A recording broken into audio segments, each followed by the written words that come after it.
السلام علیکم ورحمۃ اللہ وبرکاتہ۔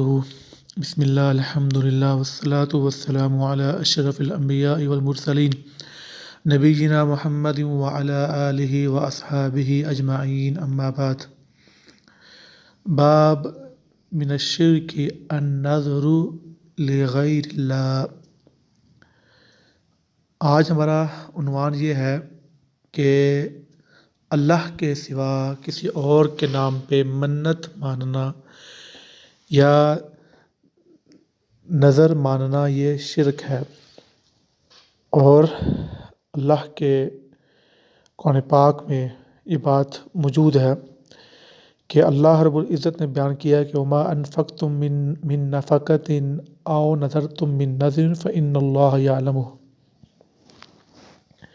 کہ نہیں تم بھی کوئی چیز خرچ کرتے اور نہیں تم کوئی مانتے نظر، مگر یہ ہے کہ اللہ تعالیٰ اسے جانتا ہے۔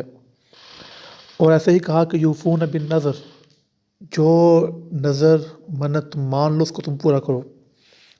تو اللہ کے نبی صلی اللہ علیہ وسلم نے بیان فرمایا کہ من نذر ان یطیع اللہ فلیطعہ، جس نے اس چیز کی منت مانی یا نظر مانی کہ وہ اللہ کی اطاعت کرے گا تو وہ اس کو پورا کرے۔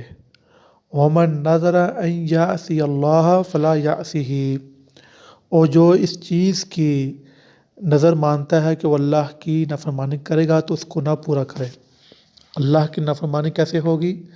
جیسے اللہ کے سوا کسی اور کے نام پہ منت ماننا کہ اگر میرا یہ کام ہو گیا تو میں جو ہے بطور شکر ایک بکرا جو ہے اللہ کی راہ پہ دوں گا، یا میں اتنا مال جو ہے اللہ کی راہ پہ دوں گا، تو یہ اللہ کے لیے جائز ہے۔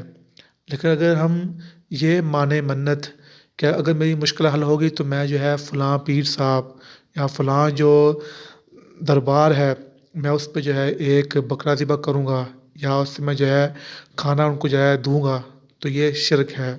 ھذا ما عندی واللہ اعلم بالصواب۔ السلام علیکم ورحمۃ اللہ وبرکاتہ۔